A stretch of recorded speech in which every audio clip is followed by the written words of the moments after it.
e vamos estudar geografia. Vocês vão abrir o livro na página 292 e colocar a data de hoje, dia 13/8/2020. Nós estamos no módulo 3, no capítulo 8. O que nós vamos estudar? Relevo e hidrografia do Brasil. Relevo do Brasil, formas e altitudes do relevo brasileiro, hidrografia do Brasil, os rios e as formas de relevo, ok? Então vamos lá. Relevo do Brasil. Vamos conhecer as principais formas do relevo brasileiro. Em nosso país predominam 3 grandes conjuntos de relevo. Observe a seguir. Então nós temos, o Brasil, ele predomina o planalto, a depressão e a planície. O planalto, gente, é uma forma de relevo levemente ondulada e com altitude variável, em geral acima de 200 metros. Suas rochas apresentam intenso desgastes provocado principalmente pela ação da água e dos ventos. Os sedimentos provenientes desse desgaste se acumulam nas áreas mais baixas em seu contorno, como as planícies e as depressões. Já a depressão é uma forma de relevo com altitudes mais baixas que as áreas em seu entorno. São terrenos rebaixados, em geral com superfícies planas, resultantes de intensos desgastes, como mostra aqui, ó. E a planície é uma forma de relevo com terrenos planos e altitude pouco elevada em relação ao nível do mar. As planícies, em geral, acumulam os sedimentos vindos do desgaste das áreas do planalto, tá? Então, a planície é essa parte daqui. Quando a gente fala que é a parte mais plana, tá bom? Bom, gente, para vocês entenderem, o que é a altitude, A altitude é a distância vertical do ponto da superfície terrestre em relação ao nível do mar. Nível do mar é a altitude da superfície do mar que tem valor igual a zero. As altitudes do relevo terrestre são medidas com base nela. E o relevo é conjunto de formas de terreno que pode ser plano ou pode conter elevações, tá? Bom, agora a gente vai ver formas e altitudes do relevo brasileiro, como mostra aqui no mapa. O mapa a seguir mostra como estão distribuídas as diferentes formas de relevo do território. Vamos observar. Gente, essa parte daqui, que é a parte laranja, representa o planalto. Então, aqui está o mapa do Brasil, que tem a região norte, a região nordeste, a região centro-oeste, a região sudeste e a região sul. Então, vocês observem aqui que o planalto, ele é bem acentuado, tá? Pegando aqui na região centro-oeste até a região sul, Ele também é bem acentuado pegando aqui a região ainda nordeste e vindo para a região sudeste. Também ele é bem acentuado aqui entre a região norte e a região nordeste, pegando também a região centro-oeste. Observem, gente, que aqui na região norte ele não aparece tanto. Estão observando? Tá? A parte verde, esse verde claro aqui, representa as planícies, Então tá aqui, ó, aqui as planícies. Aqui, observa, gente, que as planícies, elas pegam bem a região litorânea, tá vendo? Aqui a parte verde, E também esse outro lado aqui, representando a região litorânea, tá? E a depressão, que é a parte amarela, onde tem, bem acentuado aqui na região norte, ó, onde tem essa forma de relevo, a depressão. e aqui também na região, ainda pega um pouco da região norte com a região centro-oeste. E pega também a região nordeste até aqui a região sudeste, tá? Já na região sul, ela é pouca, ó. Essa forma de relevo, a depressão é bem pouquinho, ok? Tá? Então, só para vocês entenderem como essas formas de relevos elas são distribuídas, né, no Brasil. Como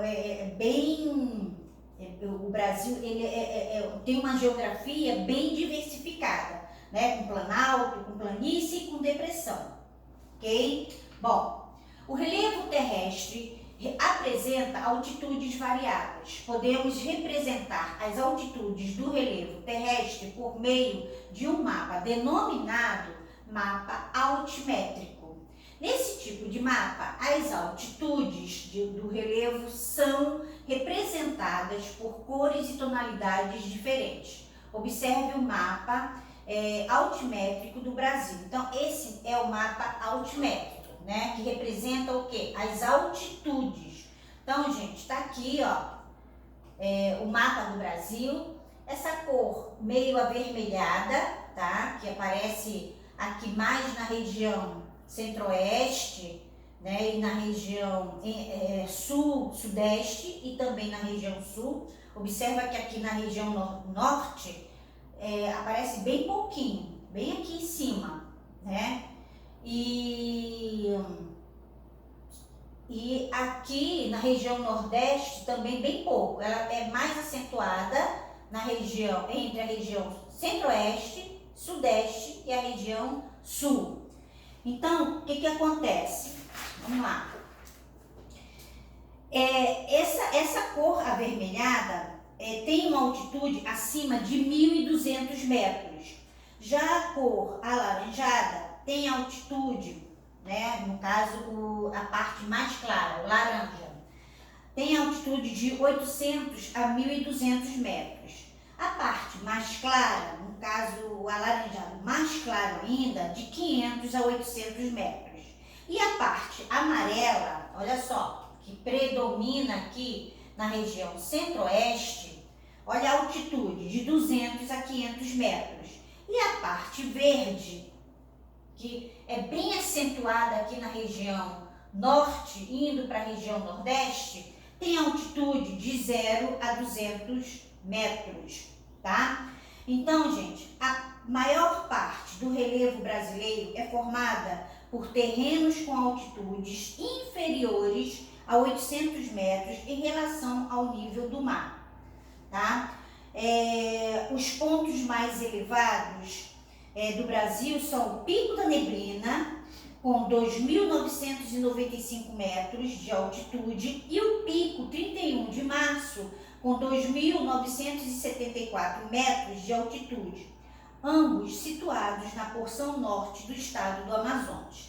Então, esses dois picos que estão aqui no estado do Amazonas são os picos mais altos, considerados mais altos do Brasil, tá? Que é o Pico da Neblina, que é o mais alto do Brasil, com 2.995, e o 31 de Março, com 2.974, tá? Então, para vocês verem, gente, como é bem diferenciado também, não só o relevo brasileiro, como as altitudes, né, desse relevo, tá? Se acentuando os pontos mais altos na região norte, que fica no estado do Amazonas, ok? Vamos lá. Bom, agora nós vamos ver a hidrografia do Brasil. O Brasil possui uma grande quantidade de rios em seu território. Esses rios são diferentes por vários aspectos, como largura, profundidade, extensão e volume de água.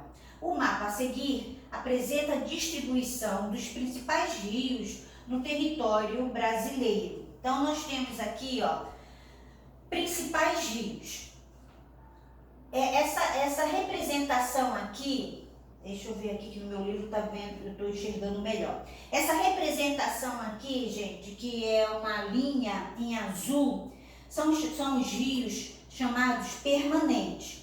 E essa linha pontilhada representa os rios temporários, tá? E a gente vai ver a diferença entre o rio permanente e o rio temporário. Aliás, os rios permanentes e os rios temporários, tá? Então, vocês vão observar bem aonde que predomina mais os rios permanentes e os rios temporários, tá? Os rios permanentes, eles se concentram mais, de acordo com o mapa, entre a região norte e a região nordeste, né? Vocês sabem que na região norte tem vários rios, né? E onde tem o maior rio, que é o rio que fica aqui no estado do Amazonas, ok? Bom, vamos lá, vamos ver agora os rios e as formas de relevo.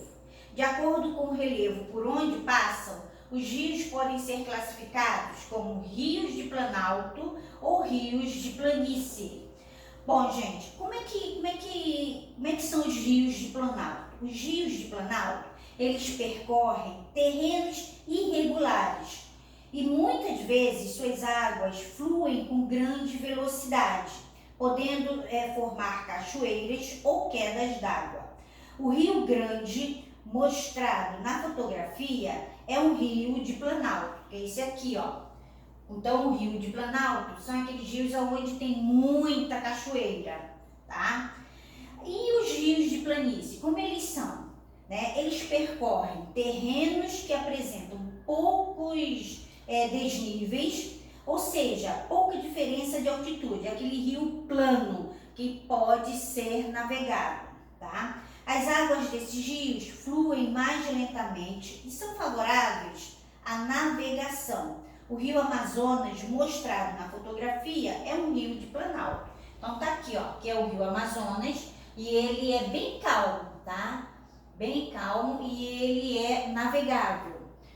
Bom, o volume de água de um rio pode variar dependendo da localização de sua nascente e do clima da região por onde passa. Desse modo, os rios podem ser classificados em perenes e temporários. Vamos lá? Então, gente, olha só, a quantidade de água nos rios perenes passa por alteração ao longo do ano. Porém, eles eles não secam totalmente, mas eles ficam bem com o seu nível de água bem baixo, tá? Na época de maior ocorrência de chuvas, seu leito fica mais cheio. Já nos períodos de seca, o nível de suas águas diminui. Os rios perenes predominam no território brasileiro. O Rio São Francisco, mostrado na fotografia, é considerado um rio perene, tá? Então, por quê? Porque a sua, vamos dizer assim, a sua capacidade, né, de água, ela diminui por falta de chuva. E quando chega na época das chuvas, esse rio, ele enche. Então, a gente diz que está na época da cheia, tá? No período mais seco do ano, em que a ocorrência de chuva é pouca ou nenhuma, os rios temporários chegam a secar. Os rios temporários estão presentes principalmente na região nordeste, em áreas com períodos prolongados de pouca chuva ou de seca. O Rio das Pedras, mostrado na fotografia, é considerado um rio temporário. Então, por isso que ele é chamado de rio temporário, né? Porque ele fica um tempo bem cheio e um outro tempo, em uma outra época do ano, ele fica seco, seco, seco, como mostra aqui a fotografia. Já o rio perene, ele é diferente. Ele não seca totalmente, ele diminui sua capacidade, né, de água, ou seja, na época da seca, ele não chega a secar, mas o nível dele abaixa. Já o rio temporário não, ele seca totalmente, tá? Então, essa é a diferença entre o rio perene e o rio temporário. E esse rio temporário, ele tem muito na região nordeste, é onde predomina, né, aquela época de seca que fica assim, vários meses, tem lugar até que fica anos sem chuva, tá, gente? Isso no sertão nordestino, no agreste, aonde tem época em que não chove, fica anos até sem chover e os rios eles ficam totalmente secos, que são os rios temporários, ok? Bom, gente, olha só, por hoje é só, tá? Vocês agora vão fazer as atividades e depois a gente corrige. Beijos e até amanhã!